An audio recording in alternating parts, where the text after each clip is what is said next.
Chief Judge of Anambra State, the Speaker of Anambra State, the First Lady of Anambra State, my lords, spiritual on all sides, Ndi Igwe, Your Excellencies, the former governors of Anambra State, I will not go in a strict order. Oh, but not forgetting the national chairman of the only progressive party, the pioneer progressive party in Nigeria. Then our own quintessential Chief Emeka Anyoko, GCON, former Secretary General of the Commonwealth. Captains of industries here, I can see quite a lot of them. I see Dozie, I see Innocent, and so on and so forth. The Reverend Fathers, Sisters, the bishops, and all the reverends here. Anambra Soludo. The Anambra Ekedemono. Anambra Bueno. Mono, Zono.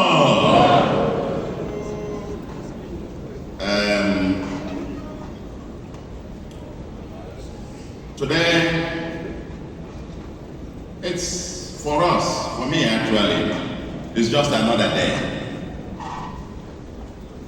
We weren't quite sure if we were going to have a celebration to mark this second year anniversary. If it had fallen on an ordinary day, we would have let it pass. In fact, we thought we were just going to use the day of the second year anniversary to go on with the commissioning that have been going on. But then somebody reminded us about 2 weeks ago that it falls on a Sunday. Quite frankly, I would have just gone on to the St. Patrick's Cathedral to have a normal church service and go home. But we thought that the people who wanted to attend wouldn't be able to attend at the cathedral. And so we decided to carry the Thanksgiving, our normal mass on Sundays to this place. And I want to thank all of you who have made out your time from all over Nigeria, the clergy, my Lord Bishops, the Reverend Fathers, officiating at this particular auspicious morning. Today is a day that we thought, and we've tried to make it as exclusive as possible for the Anambra, who are our employers. 2 years ago, myself and my deputy, Dr. Onyeka took oath of office as your chief servants. We went to work. As the bishop rightly said, right away they will work for about 8 hours and 45 minutes on the first day. No fanfare, nothing. The next day we were in Ogogo and began the journey. Today, we've come to report to you some aspects of what we've been able to do, given the context of the time that we came into office and given the challenges of the time. But in spite of it all, I want to say to all of you, in summary, that the state of Anambra, as has been attested to by the bishop, our bishops, and Chief Emeka Anyoko, the state of Anambra is strong. The state of Anambra is strong and is getting stronger and will be getting stronger as the years go by. Tomorrow we'll be back again in Ogogo. We'll be back in Ogogo to commission about 12 kilometers of road of the 15 kilometers already started. A pipeline water will be running in Ogogo with the street lights, and yes, for the first time in history, a general hospital will be opened in Ogogo tomorrow.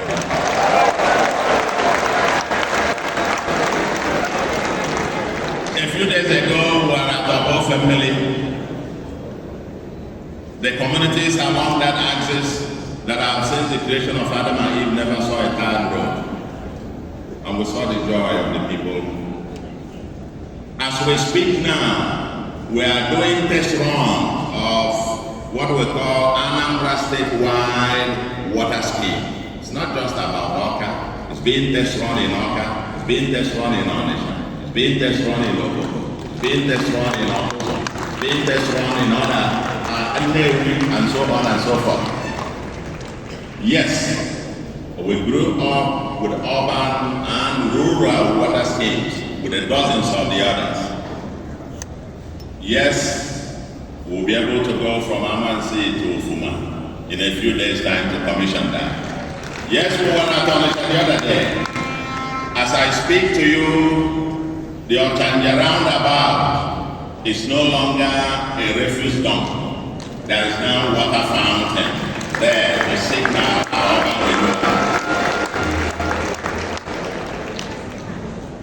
Yes, we move around the state where we were commissioning this and then at Onisha. The crowd was there applauding us and telling us that because we've gotten cows largely out of the markets and out of the streets in Onisha, today people now come back again from all over the country to shop in Onisha again, and they are having money back in their pocket. Yes, the KK, please, thank you very much. We haven't got the time. We just have to, I just want to say a few things to all of us, just to tell you that you employed us this job under some circumstances which we won't elaborate upon. But today, like I said, money is getting in the pockets of people.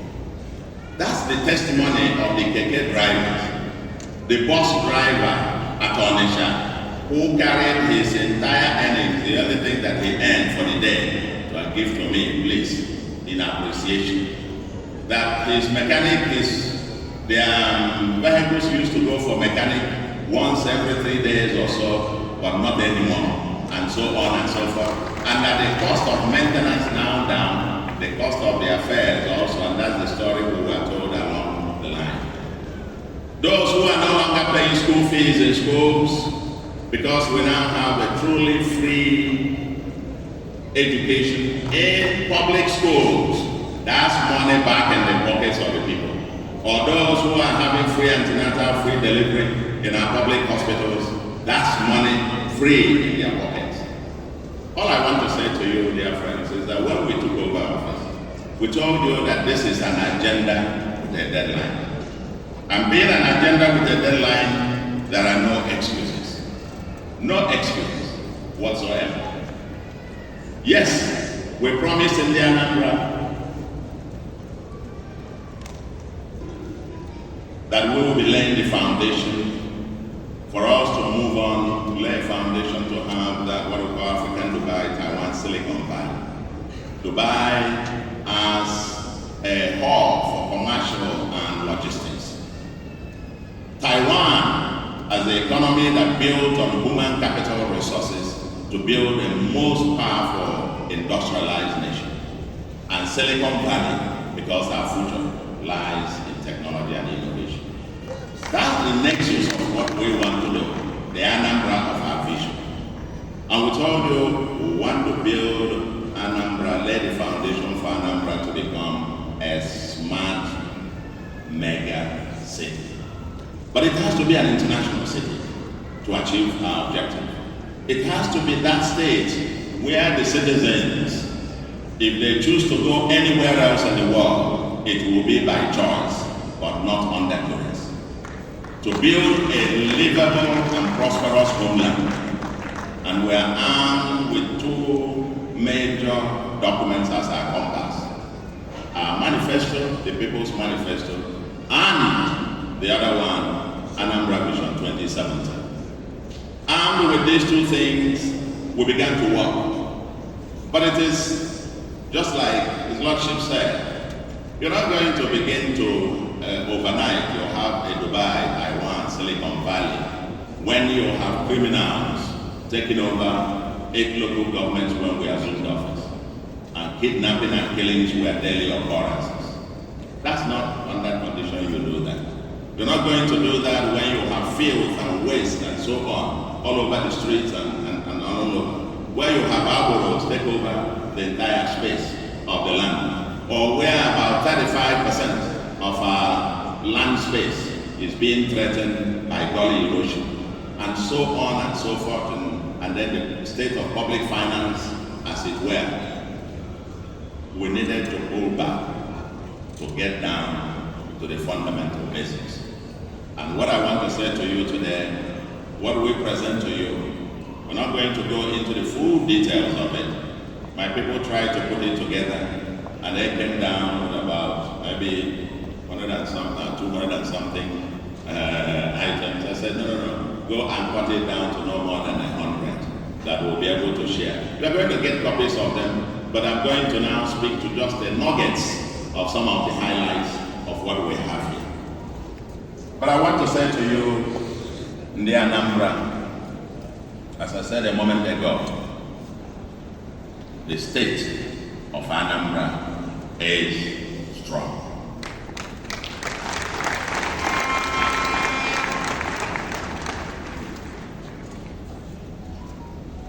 Now, in terms of our journey so far, as is public knowledge, we have 5 major pillars.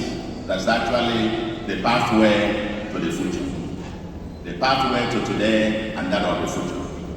Where we are trying to lay the foundation for the next generations, we are also mindful of today, because the people must live today. But let me share something very important with you. And like we said, no excuses. The times are challenging. And it is very important that we take this message away.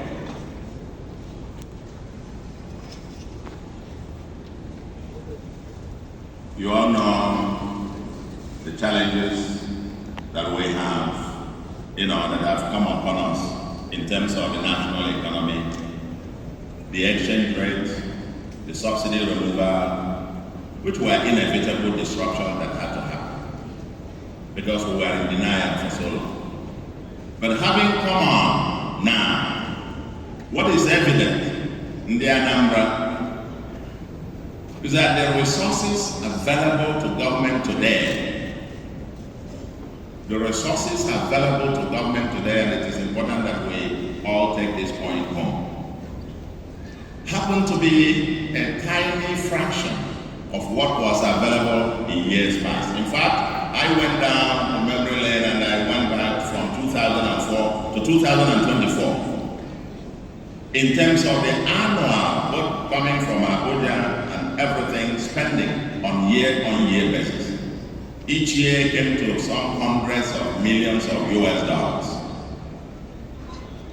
Each year. In fact, it reached the peak of about $1.1 billion in 2013. Today, if you even go by the value, the purchasing power of money, Naira then, on monthly basis, Anambra was receiving between 34 million US dollars to 50 something, 60 in some cases, which if you do the conversion today, you'll be getting between 50 something to 70, 80 billion on monthly basis. Today, if the current trend continues, the current trend of what we've got in January, February, or even later last year continues, we might actually end up at the end of the year receiving less than $100 million, which will be at the peak period less than 10% of what Anambra got at the peak period, and at best times maybe 20, 25 or even less percent in terms of the resources. When cement was costing a few $100 Naira, and today you pay over 12,000 to do the same thing. When diesel was about less than 100, now you pay 1,006, 1,007. But you still have to fuel the same vehicles and so on and so forth.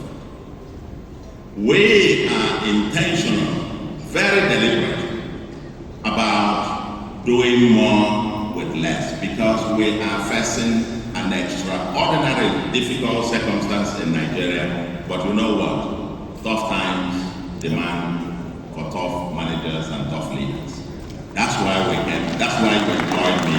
And that's why we decided to lay a template to say before we even go on, it is very attractive. Every governor that comes in a bank flood you with offers and for borrowing and so on and so forth. But we decided for the first 2 years to demonstrate something. Capacity to do more with less. And so far, as has been said, for 2 years, despite receiving about 25% in real terms or in dollar terms of what was in the past, we've chosen deliberately not to borrow. And people ask me, I know his law, my lordship, Bishop Ezoka, has asked me this question more than 4 times. How do you do it without borrowing and with the difficult circumstances? And my answer is that we are doing so because we are executing the most austere government ever. As I speak to you, I'm not taking any salary, I'm not paid any salary by Anambra State government. Even the First Lady of Anambra doesn't have any official car. She still drives my personal bike. We are executing the most austere government ever and directing resources, cutting waste, cutting the cut of governance to bare bones, and directing resources, prioritizing them to what is the most important for the people. And so what you will see us delivering is that we are determined, at least if I can't do anything else, having been governor of the central bank and not just another governor who manage the resources of this country with annual budget of the central bank over $2 billion. Now I have to manage the one of Anambra with less than 200 million. A fraction of what was there in the past. We needed to demonstrate that it is possible. It is possible to give people basic value, albeit that from this year we will be changing gear. And when we change gear, Anambra, you're answering nothing yet.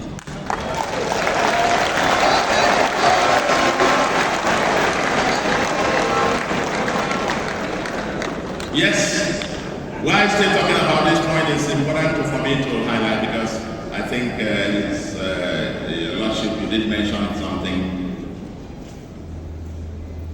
which is part of the reason why we came. We are the All Progressive Grand Alliance. Our motto is leave no one behind. If you see the way we have prioritized governance, we're giving priority to all those neglected, those who are left behind.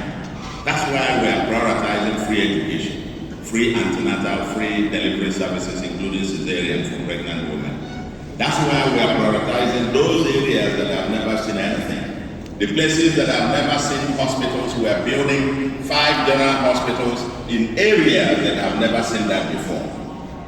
Yes, we care for the downtrodden. When we say that these poor people, peasants, petty traders, and vulcanizers and hawkers should not be taxed anything, that's because of who we are. But guess what? There is a binding resource constraint.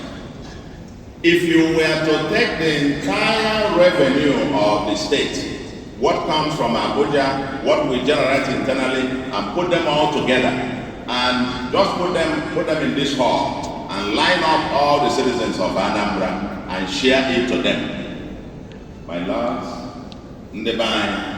each person's share will come to about 2,800 and something naira a month. 2,000 naira, 800 and something naira a month. It is from that 2,800 and something per person per month that you've got to pay salaries, that you have to build roads, that you have to provide water, that you have to employ teachers, that you have to do this, that you have to do that, and pay pensioners, and pay all of those, all from the 2,800 and something naira per person per month. This is what it comes down to.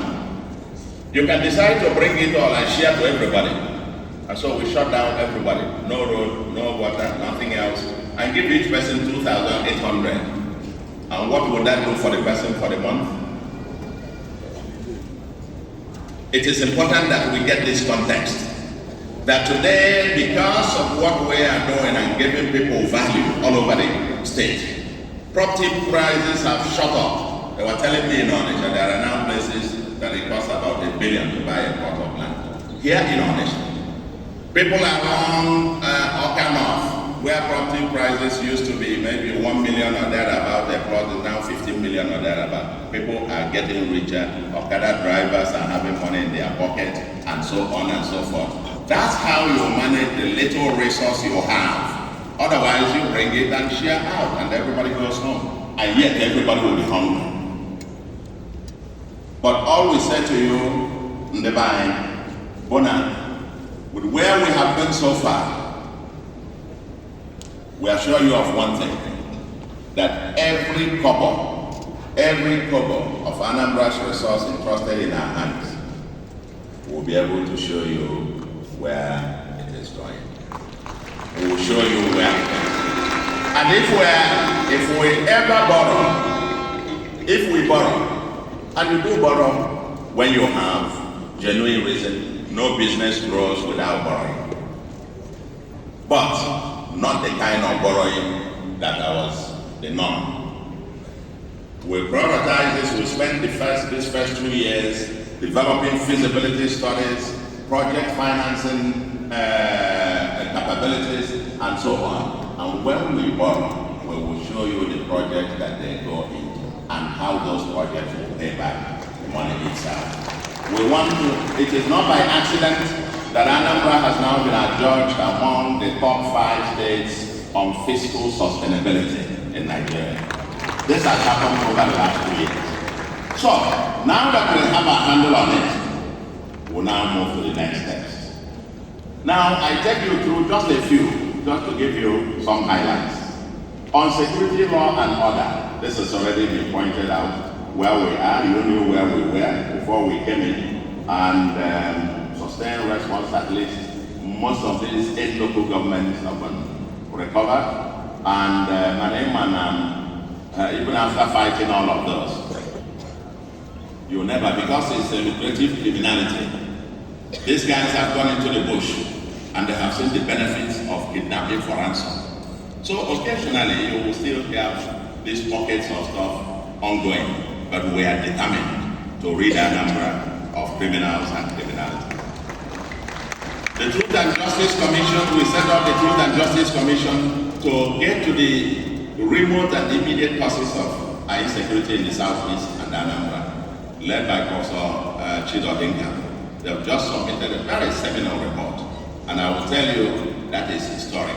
And we are going to even discuss with our brothers in the rest of the Southeast for us to get into the reports, various volumes, because they get to the heart of where we are and what we need to be doing going forward. But it's a long-term journey. We established, of course, restructured our vigilante service. We established the anti-touting, the SASA, which is now the fear of SASA in Onitsha.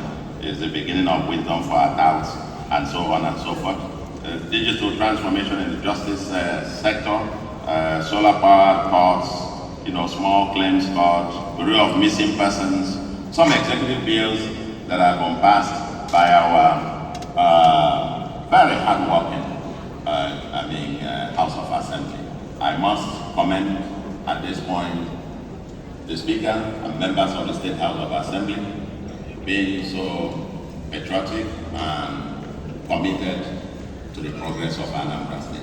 I also want to commend the Chief Judge and the Judiciary for standing up. I understand this is the second, in terms of effectiveness or efficiency of the Judiciary, that ours is second only to Lagos in terms of the number of cases they try and judgments given every month. I want to commend you and through you to the members of the Judiciary. We must also not end without thanking the members of the armed forces. The Army, the police, the Navy, the DSS, the Civil Defense, and they also are very able and capable vigilante service. These people put their lives on the line so that we will be able to sleep. They have done quite so much, and I will continue to appreciate you going on. Now, I won't want to get into all of those. On infrastructure, that has been said, that about the extraordinary delivery of our infrastructural development. Because when we came, if you asked the Anambra on a needs assessment, what's your number one need? They will tell you is what? Roads. Number two, roads. Number three, roads. Before they come to the fourth one. And so we declared a state of emergency on roads. We faced a circumstance where complaints everywhere, this road, that road, the other one, and so on and so forth. But you know what?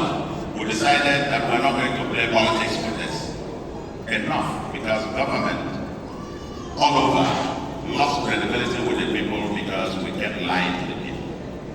We decided to do something different.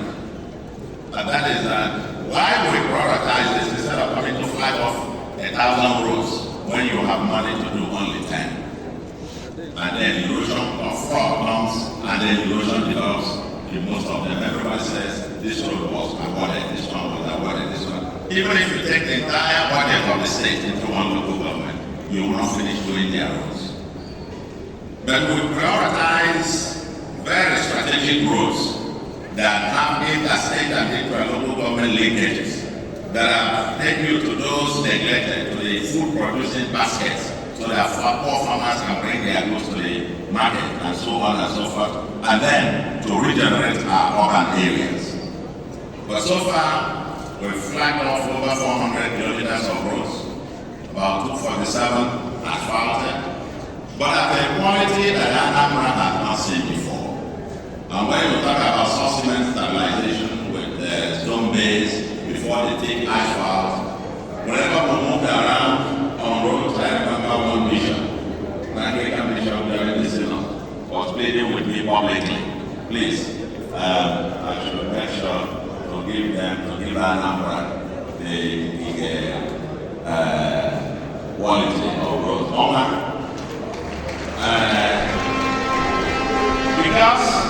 Because tomorrow has to be better than today, we're now intentional about improving on that quality of roads and give Anambra better than quality. But there is something more to it. We are delivering this at the least cost, completing and asphalting about 247 kilometers of road, ladies and gentlemen, that is record broken. It is not by accident. One of the major newspapers, I think will be having the ceremony a few weeks to come, declared us as the 2023 Governor of the Year in terms of infrastructural transformation. At over 240 kilometers of road asphalted in 24 months, that comes to execution capacity of over 10 kilometers every month that will happen enough.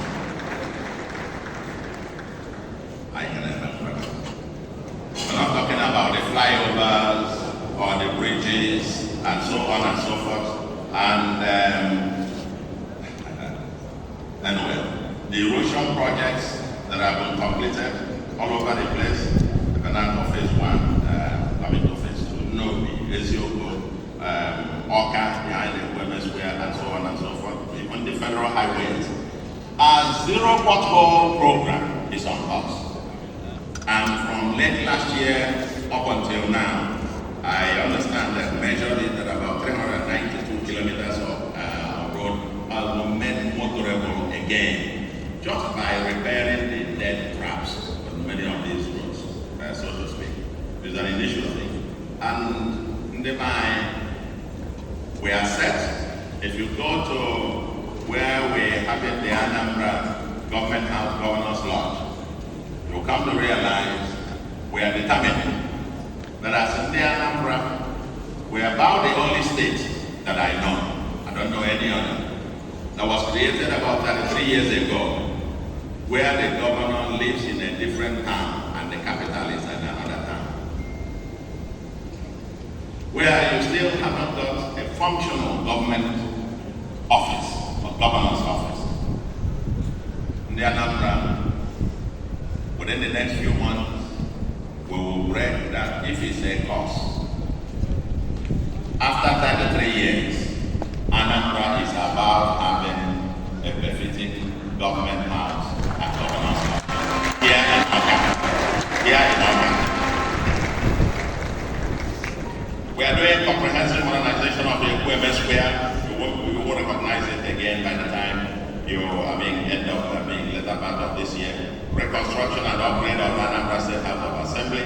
Ongoing construction of the abandoned Orca Shopping Mall. 17 new buildings going on for the commissioners. Doing the Anambra House in Lagos. Renovation of Ministry of Justice. Outstations at the Naval National Torture and so on. Then we are diversifying Anambra's energy mix. I'm glad, my Lord, you did mention about power. We are prioritizing power. In fact, when I came in, we set up the Anambra Power Committee. Now that it's now the law has been amended to give, it used to be in the exclusive legislative list. Now it's now in the concurrent legislative list. And I can bet you we now have a multi-stakeholder team working day by day for us to crack the power puzzle for Anambra. Because, as you rightly said, we can't go where we want to go without having guaranteed power. But you know what? We have learned something from our brother, Professor Barton Naju. Professor Barton Naju, I salute his courage, particularly courage. It takes a very courageous fellow. It took him 20 years, and his company, Geometrics, to deliver the Aba Power project. We have learned from how he did it, and our team is working. No, it will not take that length of time. Anambra will within, I won't begin to tell you, I know how long power, many people have talked about power in the country, promising, within 10 months, to build to start one power plant and complete it, you probably need at least 3 years. To start one and complete it, you need at least 3 years. Professor Barton Naju took him 20 to deliver uninterrupted power in Abia. What we can tell you is that it will take Anambra, I won't begin to tell you how many months or how many days and so on, because I never will make that fly. Was here for you, Anambra will see power when we are ready. But beyond this, we have gone on to now convert about 26,199 solar lamps into solar. We are moving also to solar. About 1,000 new solar street lights, solar in public offices, solar powered water schemes, and so on. And so we will be diversified. It won't just be the normal gas powered electricity. Because today in Nigeria, because of the gas issues, you would have noticed all over the country today, power supply has come down all over the country. Because essentially part of it is gas powered generation has been having problems in the country. We extended the electricity infrastructure to unserved and underserved areas, including places where we are heading to some. We will get there. By the way, part of those places, jinx that we are breaking, is that for the first time, the only local government in Nigeria that I know that you cannot drive to, the headquarters, the local government headquarters that you can't drive to, happen to be Anambra West. And by next week, we will be ready to drive to exam for the first time. We're also taking electricity there. We are not yet there, but we are intentional about making sure that it's not only that they are accessible, but we can also get there with electricity. And then the Agule Road to, namely Unando, Ezia Road to, and then Ugoto, and so on. That 3 kV line has been taken to Umona from Agule. And we are working on the regulatory policy framework to enable the private sector participation in the area of power. Unfortunately, I think there's a member for EEDC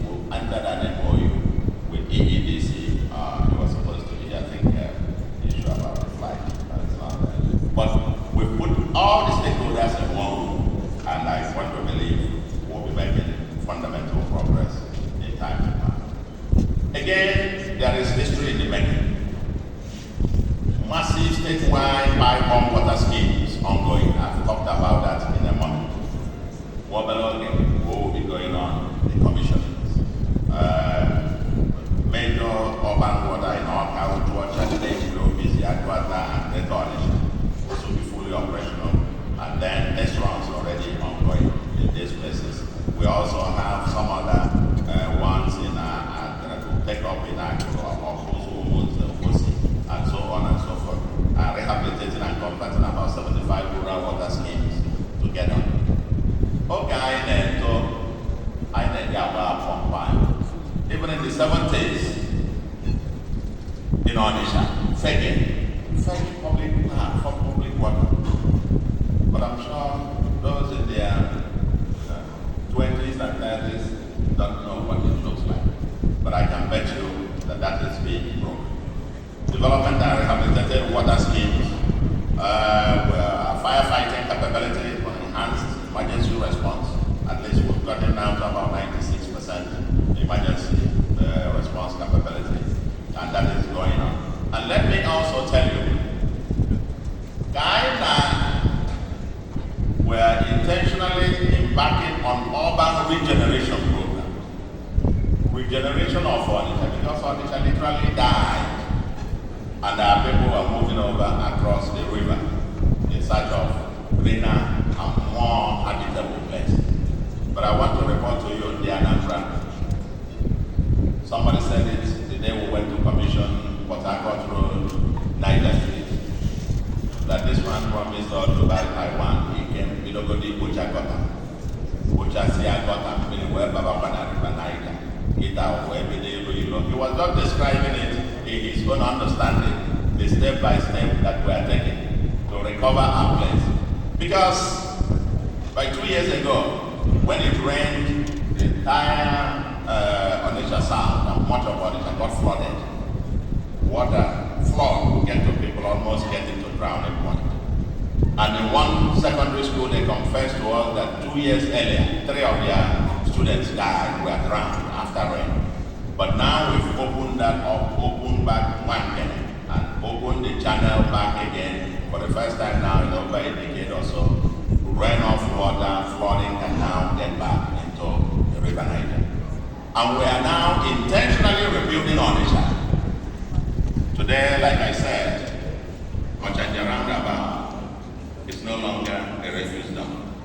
It's now a water farm. And that is the way we make the message. But when we are regenerating the existing ones, Onitsha is the biggest industrial commercial city in the southeast. Onitsha will be the Igbo. There's nobody from southeast and so on, that somebody from his kindred doesn't live in Onitsha. Because if Onitsha doesn't work, Anambra cannot. If Onitsha doesn't work, southeast economy cannot work. This is the largest market in West Africa. And so we are very, very intentional on getting this. Oka is gradually being constructed beyond the globe, and so on. It's the one that landmass is the smallest after Lagos. If we don't plan today, Anambra will soon get fully built up as a chaotic ghetto. And so, we are planning 3 brand new cities. The designs already being completed. Oka 2.0 from Millennium City, going all the way through New Gwenu to up to the Mamu Forest thing. You need to see the design. I'm sure that some of us will wish to reincarnate again that idea. Onitsha 2.0, the other side of the second Niger Bridge. And then the industrial city that crisis part of Aguata, Oboji, Gawa to Orumba, North Orumba South.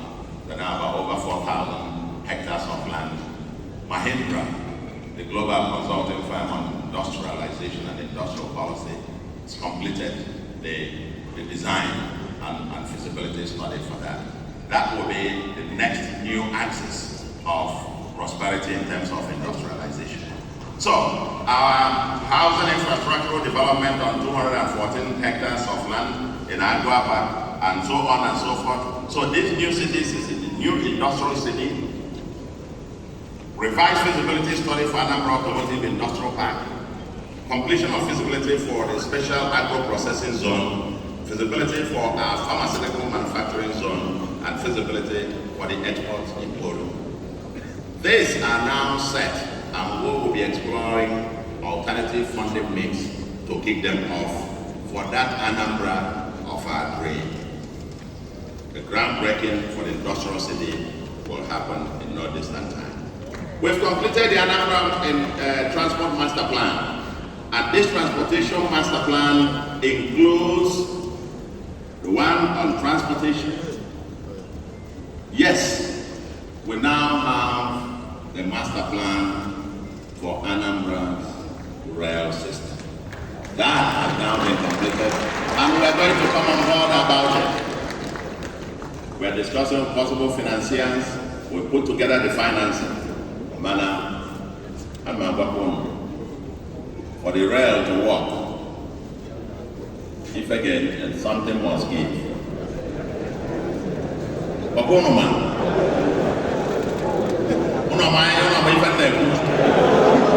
because there's this woman at Nobi, when I went on a campaign and I was talking about possibility of a flyover at Nobi. The woman kwaka same omaka kwa kama yeye metukana shop.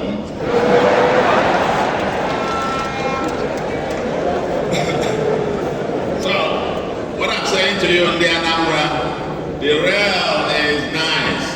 We are looking at all the options. One of the options that will go internally in the hinterland will require massive, over 5,000 buildings you will have to give away.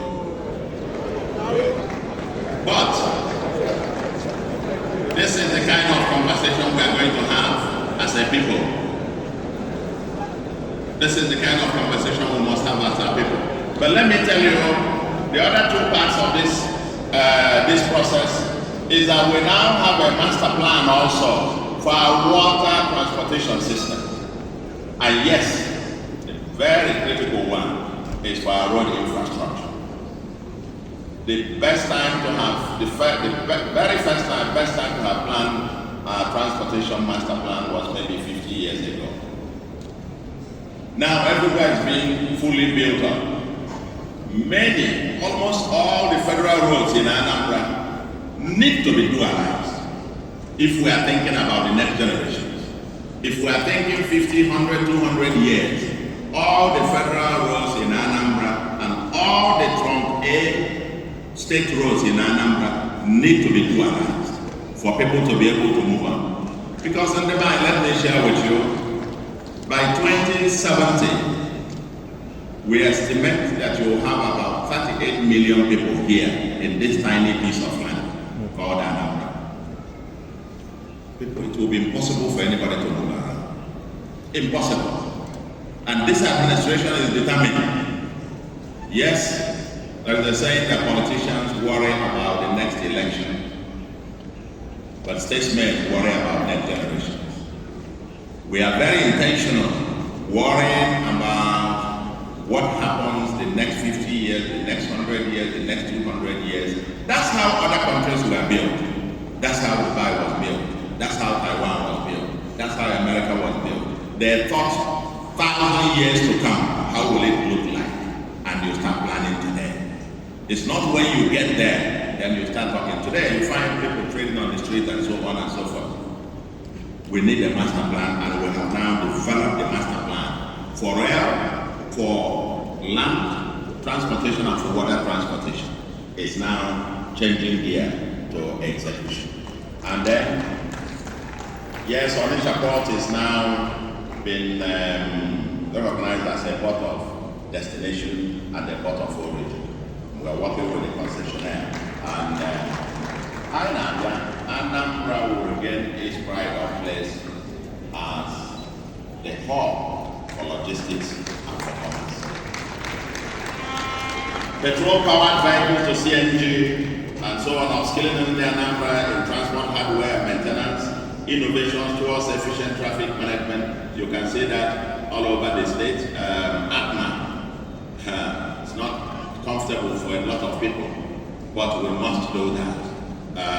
People running one way and so on and so forth. They don't want this to happen. We must have a state of law and order. And that is the only way again people can move around within the sustained little thing that we have. Where interventions are modernizing our markets. Yes, My Lord, you mentioned coconut and palm revolution. Our target here is simple. Our target, we have already planted about 1,140,000. We've distributed the seedlings to about 130,000 households. Our target is to be distributing a minimum of 1 million seedlings every year. We are now started the procurement for this year's one. Another 1 million seedlings will be distributed this year. Our target is to be able to distribute between 5 million to 10 million over a period of time. You can imagine when they are all grown, Anambra will be green. It will help with erosion control. And yes, any family that has about 10, 15 of those seedlings, nurtures them to maturity, a poor household in that will be permanently out of poverty. And we're looking forward to a new industrial ecosystem to process these commodities into whether exports or for local domestic consumption. There is a silent revolution going on in there. They call it the new Michael Opera's regime. And then we're preserving the endangered Igbo cash crops, species such as okwa, oji, aquinu, bitter kola, pawpaw, and so on. We have ordered for hundreds of thousands of this year. We will also be distributing them. Onye ọbụla na-eri ụkwa, and onwere onye chọrọ ịkọ ụkwa. We must regenerate and get these things back on track again. We are distributing other endangered species and so on and so forth. Now, supporting all year-round rice production going on at Ifita-Ogwari. Training of agricultural extension officers where we trained about 150 that have now trained over 20,000 others. And what the yield that this is growing from about 7 tons to over 30 tons per hectare in some pilot cases. That's how we're going to be promoting agriculture. Anambra will change from just being a departure lounge to being a destination point. And we are intentional about it. Agolo. We had a mighty project we were going to kick off in Agolo, but we were delayed and distracted by issues of land and so on, which has now been recently resolved. But before that got resolved, because ours is an agenda with a deadline, we couldn't stay and wait. We've moved that and then about 12 hectares of land here at the heart of the city. We're developing the Fun City. The Fun City that promises to be the largest 3-in-1 fun and entertainment city in West Africa, where you have the water park, the amusement park, the country club, and so on and so forth, all in one location, the biggest of it in West Africa. And this will be completed this year. The neighborhood park, we are doing that. Cultural renaissance on track. Yes.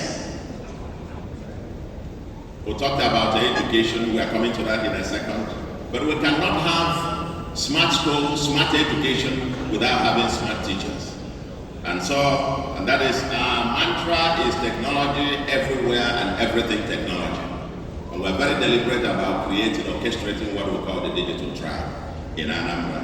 And so besides recruiting 5,000 teachers and another 3,000 being on the recruitment process ongoing, exclusively through competitive process, we also want to enable them with the cutting edge technology and skills, because you can't give what you don't have. If you are a teacher, you can't give what you don't have. But the quality of school resides in the quality of teachers and the quality of teaching.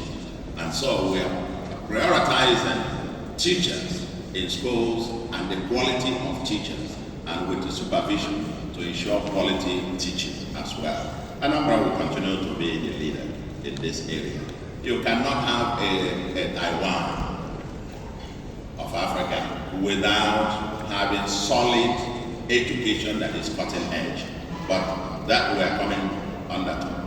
Yes, on innovation and digital economy, the peer review by, I think, the National Innovation and Digital Economy Council, comprising all the states met, peer review, and they all rated Anambra as the overall best state in digital technology development. We came second runner-up in tech human capital, best state in digital infrastructure tech development, and first runner-up in e-government implementation. This is the states themselves rating each other. And Anambra came up on that. I don't need to say much more about that. Initiated investment in fiber optic for the last mile connection, solution Wi-Fi initiatives in some public spaces already coming, and citizen engagement. About 17 local governments are now being connected.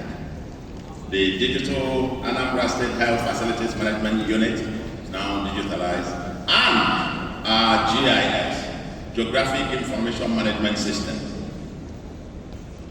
Soon, it will be able to have digitally enabled process of land administration that people should be able to obtain and change their certificates of occupancy.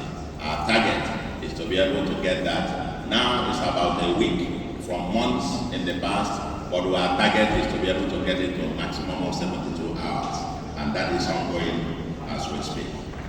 Anambra Silicon Valley, the digital tribe, level up Anambra, where about 20,000 of our youths have been trained in the basics of ICT techniques, and SID currently, Code Anambra is ongoing, and about 2,000, little over 2,000 people are undergoing that training, free of charge. Costs millions for people to go through that kind of course in some other private enterprises, but we are partnering with some others and providing over 2,000 of the Anambra, our youths, with this. And temporary SID, the Solution Innovation District, is down there up and running, and every day hundreds of people are going there to learn digital skills. And guess what? We're also prioritizing to build our own, what we promise to be Anambra's own Silicon Valley, where you have the current government house, 13 hectares of land from there down, we're devoting it to become the innovation district, the Solution Innovation District. And its iconic first building is, we'll be doing the groundbreaking next week or two. Investing in our greatest asset, which is our human capital. Human capital is our greatest asset. We've mentioned this about education. We won't overlap that enough.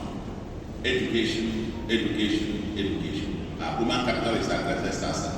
And therefore, we are prioritizing health and education. And leveling up with the digital school, like you said, 5,000 teachers recruited, 3,000 being processed, and 2,000 laptops were distributed on Monday, and more to come. And then, this getting the poor to have access to qualitative education is the only way to level up opportunities. The difference between the children of the rich and the children of the poor is opportunity. If you give the children of the poor the same opportunity as the children of the rich, I bet you the children of the poor might have the possibility of leveling up and overtaking the children of the rich. In much of the country, we have been creating dynasties of poverty, where the children, for me growing up, I attended the same primary school. The children of the rich and the poor attended the same primary school taught by the same teacher. Not anymore. Today, the children of the rich attend top-notch private elite schools, and the children of the poor, especially the poorest of the poor, are condemned in poorly resourced public schools. And therefore, where they get little or no learning outcomes, and they end up with nothing, garbage in, garbage out, they end up themselves being poor with little opportunity in life. And their own children end up also being poor. So poverty becomes a dynasty in a particular house. And so the only way they escape from poverty is through criminality. We must end these dynasties of poverty by providing qualitative, accessible education to the poor in particular. Here, I want to appreciate the church, the Catholic, the Anglican, the Pentecostal, the Salvation Army, for investing in education. Keep up the good job in terms of what we are doing. We'll continue to support to the extent that we can. But we are very deliberate about that the system is as strong as the weakest link. The weakest link in our educational system today is public sector provided education system. So while we encourage and support the public sector education, the mission schools, we also have to be deliberate about government schools because it is the primary job of government to provide this. And so we are working very hard on this, and with our free education thing, and we are getting teachers to all these schools now. The enrollment has gone up to about almost 19% now in public schools. And as we also were upscaling about 60 schools to become smart schools. Public-private partnership is at work. Private individuals are also investing now in our school and hearkening to our call for them to invest in this. We have won several, continue to win national and international recognitions. That people in the Anambra continue to represent the country in national and international quiz and debating competitions and bringing home laurels. For the mission schools, it's important to underscore that that there's a boom. That's what I have been told, the boom by government in terms of our support for mission schools. A few months ago, we doled out about 1.524 billion as grant to return mission schools, and then another 700 million for mission tertiary institutions, bringing it about 2.22 billion to mission schools. But then we must also point out, for the first time in history as well, the schools owned by the Pentecostals received grant from the state. And point out that in the recruitment that we did for primary schools, 80% of the teachers who recruited for primary schools went to mission schools, mission return schools. And we pay for all these teachers plus the old ones that we have. As we speak currently, even before the minimum wage and consequential adjustment, it costs the state about $1 billion a month to pay salaries of teachers that are in the mission schools, so to speak. We broke the jinx about UBEC counterpart funding that has now delivered some billions to ASUBEC, and with which they are now implementing massive upgrading of primary schools. We've launched free antenatal and free delivery services that have just grown up. About 42,076 women have receiving free antenatal here in Anambra. And every month, from an average of about 200 women that delivered in public hospitals in the past, we now have thousands of them, and 44% of these women who deliver free of charge, including free cesarean operations in Anambra, are not in the Anambra. Very important to underscore that. And I think I understand onye this email, Anambra Anambra, come on, I see onye na-amụ gbanya were nwayọ ya na-amụ n'ọgazi. Health access to neglected communities. We are building 5 general hospitals. And guess what? All these 5 general hospitals are in the communities that are large enough but don't have health facilities, or in local governments that never had general hospitals. And all these 5 general hospitals are in the Anambra North Senatorial Zone. The governor comes from the south, the deputy is from central. But we are intentional about extending these services to the people where they are needed the most. Anambra West will get a general hospital. Enugu to Aguilera will get a general hospital. Then you come to Anna in Ayamelo. Then nobody will believe that Onisha South never had a general hospital. And of course, Oboko. We are building 5 brand new general hospitals and refurbishing. We have finished refurbishing 3 of them. We will be commissioning in a few days to come. Ending the era of hospitals without medical personnel, we have employed over 1,000 health professionals in our hospitals, and so on. Primary health centers, over 326 of them being renovated with solar equipment and so on, and the introduction of telemedicine that you connect them from a call center. Once you have access to a primary health center, you have access to a doctor through the call centers and so on and so forth. Where, cervical center for screening for women, general hospitals that were refurbishing, and so on and so forth. Emergency medical services, medical oxygen production plant and endoscopy at Onitsha, enhanced disease surveillance, drug quality control. We distributed about 3.8 million mosquito nets a few 2022 when we came in. Healthcare infrastructure, sexually transmitted gender-based violence, and so on and so forth. Yes, one youth.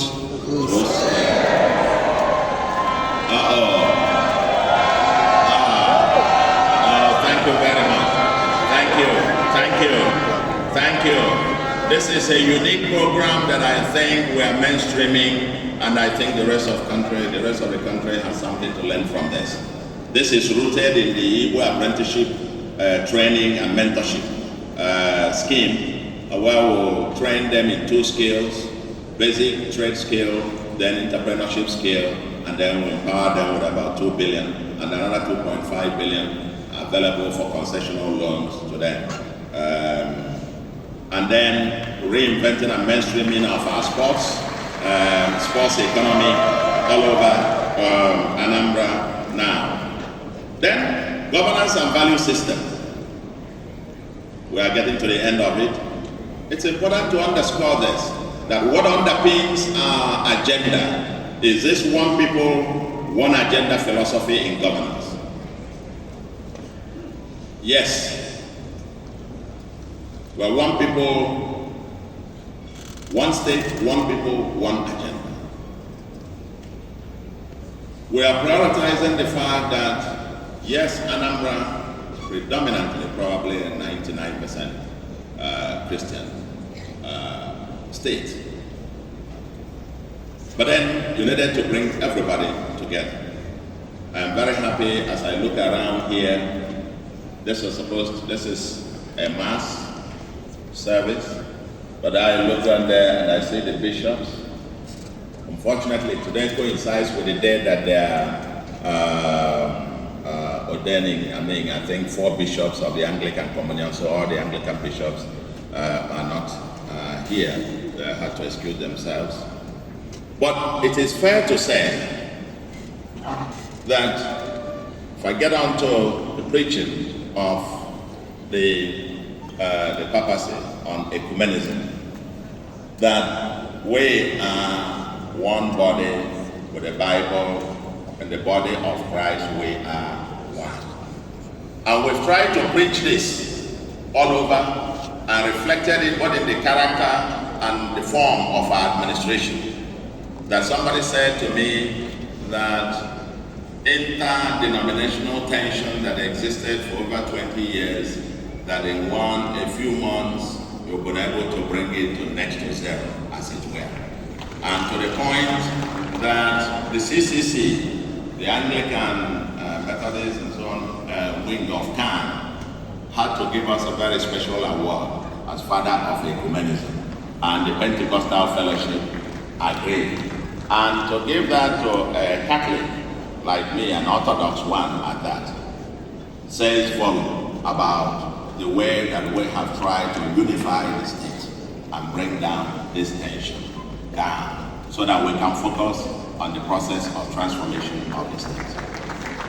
Competence is the primary consideration.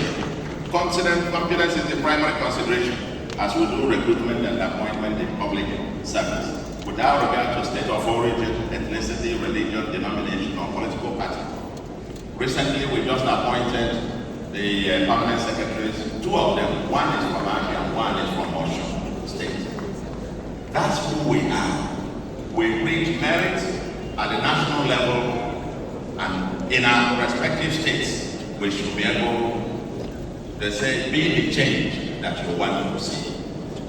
In the state, in Anambra, we are providing that leadership by living out what we preach should be the model for Nigeria, where you have a merit-based appointment, merit-based recruitment, merit-based. That way, Nigeria cannot move anywhere without having a merit-based system. And this is what we are mainstreaming here. Some of my officers are not from Anambra State. My appointees, my chief press secretary is from Edo. Even the head of the digital thing is not from here. It's from Igbo, and so on and so forth. So this is the way we do it here. To mainstream the one people, one agenda. We are prioritizing infrastructural facilities to those who need it the most, not necessarily out of political patronage. And increasingly, a lot of the Anambra are embracing public-private community partnership and investing. And throughout the Christmas and January, I was busy commissioning over 40 kilometers of road done by private individuals and so on and so forth. We are necessarily prudent doing more with less. I've talked about that in the past. Civil servants welfare enhancement thing. Even before the removal of subsidy, January last year, we implemented a 10% increase in salaries of all public servants in the state. There is ongoing negotiation of the minimum wage. Whatever the outcome of that, Anambra State will be on course to do its own bit. And of course, to mitigate the shock of the system, I believe that Anambra State is one of the few states that implemented the wage augmentation program last year. We did it for 4 months, and I can bet you we are not going to count states on our fingers that did the same. So we did that despite the bigger resources that we have. The digitization of budgeting and so on and so forth, I don't need to bore you with all of those, and our procurement revolution, mainstreaming of healthy living. Just so you see, when I said healthy living,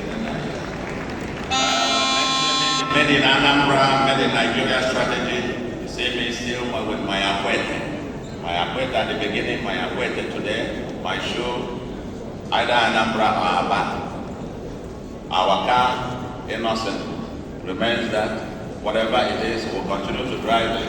Because that is our goal. That is our brand. That is the only way to go. If we want to create sustainable wealth in Nigeria, we all must patronize men in Nigeria. That's the only way to create wealth.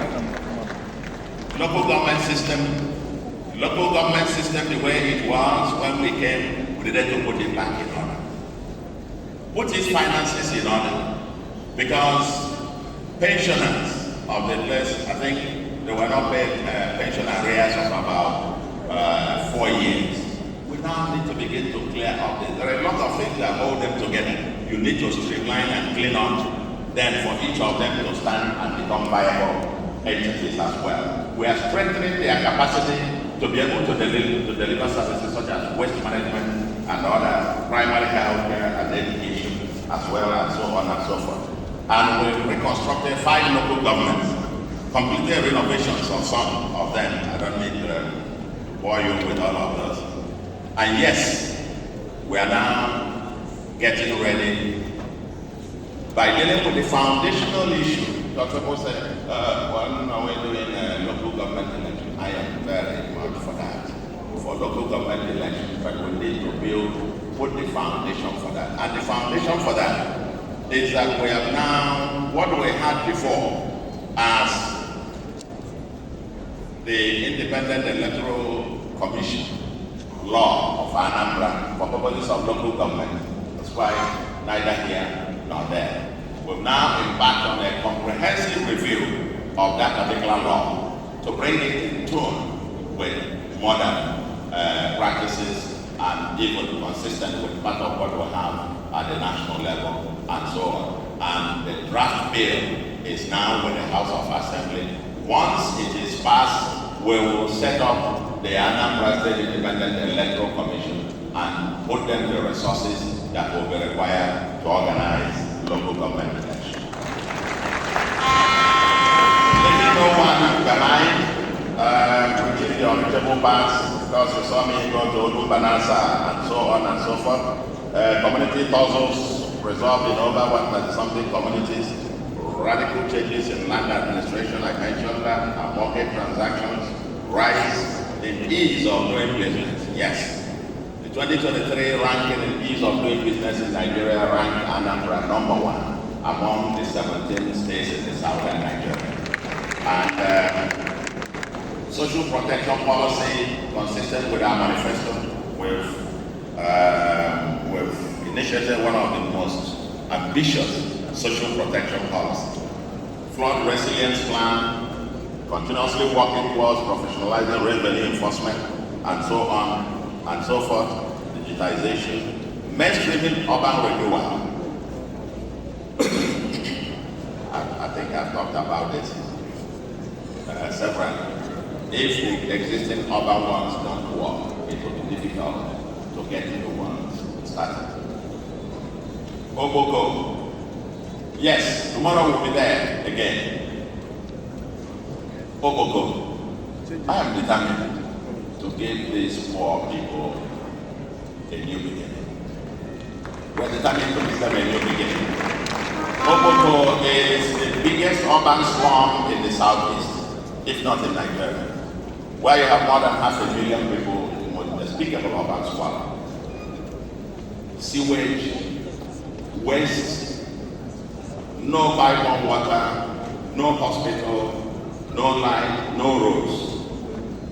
And by tomorrow, when we get there, like I said before, we'll be commissioning at least 12 kilometers, hard roads, we'll be commissioning pipe water that will be running, having street lights at the General Hospital. Okoko will become, they say it will no longer called Okoko, it will now be New Heaven. A clean, green environment that we are working, our environmental bill is before the House of Assembly. That will be, comprehensive to rescue the country, to rescue our place.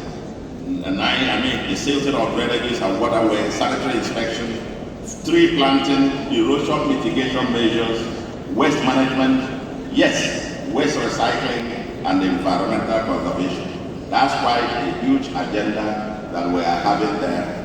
And I want to say to you, that's quite a whole lot of things. But let me conclude by drawing your attention to say, if you are, we've been there for 24 months, 2 years, 2 years. Agenda and what's been done is quite huge. Ongoing, well, like I said, very minuscule resources. A tiny percentage of what was available before. But we're determined. In this year, 2024 to 2026, we're changing gears. And it's going to be about the execution. We're exploring a number of funding options to deploy the optimal financing mix to accelerate the path of transformation. The agenda is heavy, and among other things, we will be accelerating on the following: deepening our security architecture. We will be deepening our issue on technology, innovation, and digital economy, on health, education, and human capital, making Anambra a destination point and development of solution for City Oka, and other entertainment and leisure cities. We're coming back to Akko. We've not given up on Akko. That's wonderful scenery that we'll have there. We're coming down there. Cracking the power, electricity, is at the heart of everything. But like I said, it will not take us 20 years to get there. And we'll rather see the results rather than be talking about what timelines. Transportation infrastructure. Yes, within the next few weeks, we will be doing groundbreaking or flagging off the dualization of some major roads in Anambra. All the even federal highway. We will deliberately want to link Newi to the capital. would deliberately link the flow of their axis and so on to the capital. You know, the four major cities that were designed as designated as urban towns by the Chimuogo administration in 1981 happened to be Oka, Onisha, Nnewi, and Ekwuobi. And in the first phase, we must deliberately link these cities together by having dual carriageways that can now, if you are coming from Nnewi to Oka, 15-20 minutes you should be there. If you are coming from Ekwuobi, Agnes or whatever, 15-20 years. And we are starting off. We are starting off from Anambra down to Ekwuobi to Oga, and then we have the next one.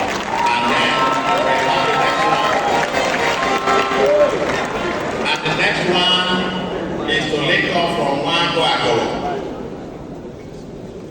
From Nnewi, you go all the way through Nodi, come on to through the others. My Lord Bishop, come on, I want you to look here to Soludo.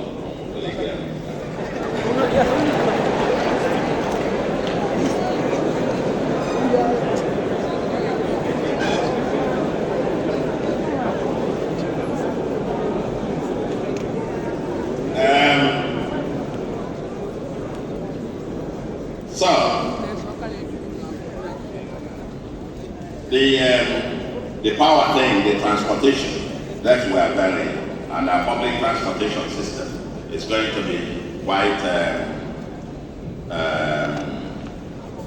heavy. Urban regeneration program and so on and so forth, where is it our water schemes and so on. The agenda is quite long. This year, this for us is the non-election year since I assumed office. I don't know if you realize it. 2022, after swearing in, a few months, 2 months later, primaries, then campaign, then general election in 2023, court cases, tribunal, appeal. It's only in 2024 that we haven't got any election. And for us, every minute, even though we've focused literally every minute of our time, but even this year is going to be even much, much greater, because we are going to intentionally be getting down to execution and commissioning. What you've seen quite a few things, symbolic ones. We are coming from now till next year.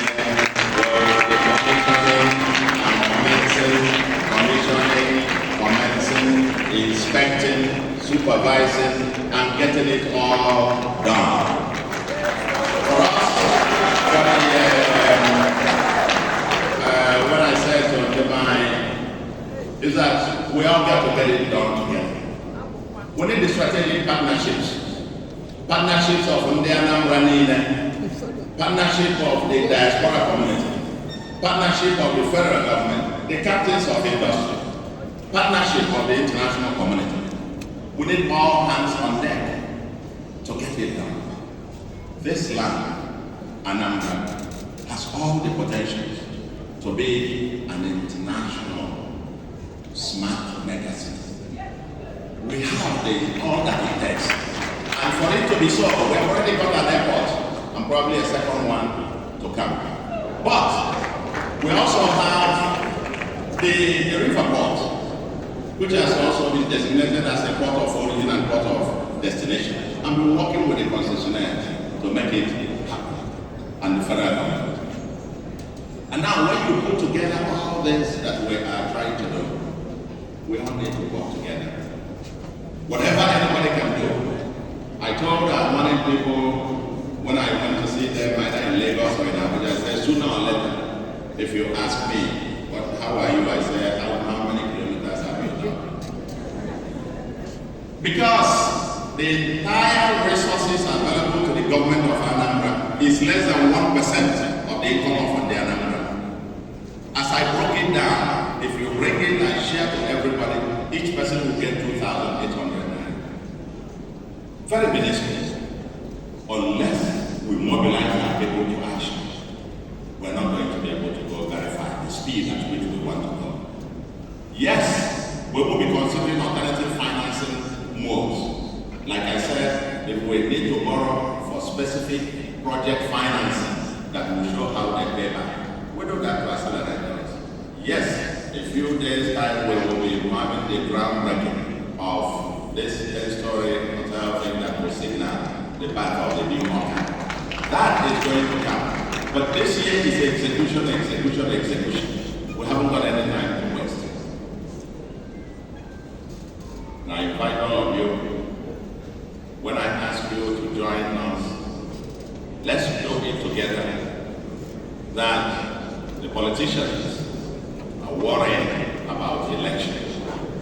The statesmen are worrying about the next generation. Let us join this day smiling trend and worry about generations unborn. So that by next year, when we meet again, I want to say to you, what you are seeing, what you have heard, and what you will be seeing in the next few months, I still say to you, dear Anambra, as the Americans will say, your answer is not yet. Thank you very much. Mr. Soludo!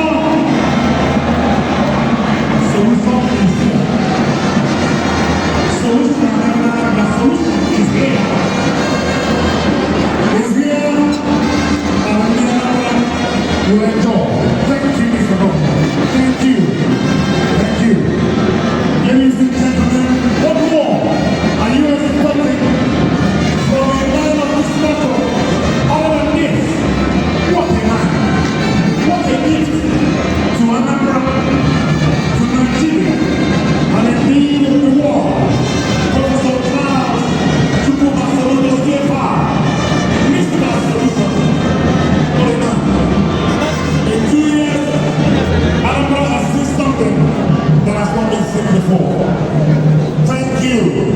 May the Almighty God continue to bless and guide you.